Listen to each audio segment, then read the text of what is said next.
May Day స్ఫూర్తితో కార్మికుల అక్రమ తొలగింపును అడ్డుకుంటాం.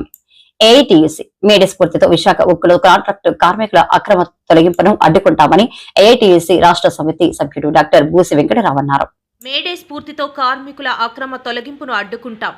ఏఐటీయూసీ మేడే స్ఫూర్తితో విశాఖ ఉక్కులో కాంట్రాక్ట్ కార్మికుల అక్రమ తొలగింపును అడ్డుకుంటామని ఏఐటీయూసీ రాష్ట్ర సమితి సభ్యుడు డాక్టర్ బూసి వెంకటరావు అన్నారు. 139వ మే దినోత్సవాన్ని పురస్కరించుకుని ఈరోజు ఉక్కు లేబర్ గేటు వద్ద జరిగిన కార్యక్రమంలో వెంకట్రావు మాట్లాడుతూ అర్ధాంతరంగా వేల సంఖ్యలో కార్మికుల తొలగింపుకు యాజమాన్యం కుట్రలు పన్నుతోందని, మెడికల్ టెస్టులు నిలిపివేసి ఆపేసిన అలవెన్స్లు వెంటనే చెల్లించాలని డిమాండ్ చేశారు. విశాఖ జిల్లా సమితి సభ్యుడు చుక్క శ్రీనివాసరావు అధ్యక్షతన జరిగిన ఈ కార్యక్రమంలో పిలక అప్పలరెడ్డి, జి తిరుపతిరావు, సూర్యారావు, సారథి, మూరా మహేష్, లఘుపూర్తి, తుఫాన్ బిరువా, తులసి, చిన్నతల్లి తదితరులు పాల్గొన్నారు. 139వ ప్రపంచ శ్రామిక దినోత్సవం ఈవేళ యావత్ విశ్వ కార్మిక వర్గం కూడా జరుపుకుంటూ ఉంది. దాంట్లో భాగంగా విశాఖ ఉక్కులో ఏఐటీసీ నేతృత్వంలో జరుగుతున్నటువంటి ఈ మే దినోత్సవాన్ని ఒక ప్రత్యేకమైనటువంటి ప్రతిజ్ఞా దినంగా మేము జరపబోతూ ఉన్నాం.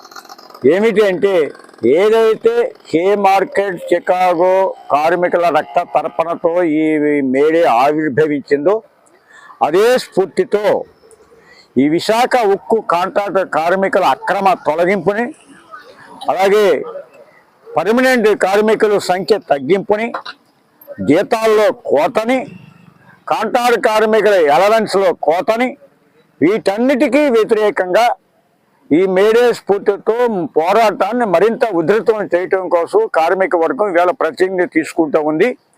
ఖచ్చితంగా యాజమాన్యం, ప్రభుత్వము అర్ధాంతరంగా ఇలా కార్మికుల్ని రాత్రికి రాత్రి వందల సంఖ్యలో తొలగిస్తున్నామని, మెడికల్ టెస్టుల పేరుతో కార్మికుల్ని భయభ్రాంతులు చేస్తూ ఇలా చేయటాన్ని ఏఐటీసీ తీవ్రంగా ఖండిస్తూ ఈ అక్రమ తొలగింపుల నివారణ కోసం ఎంతటి పోరాటానికైనా ఏఐటీసీ సిద్ధంగా ఉందని మీ ద్వారా తెలియజేస్తా ఉన్నాం.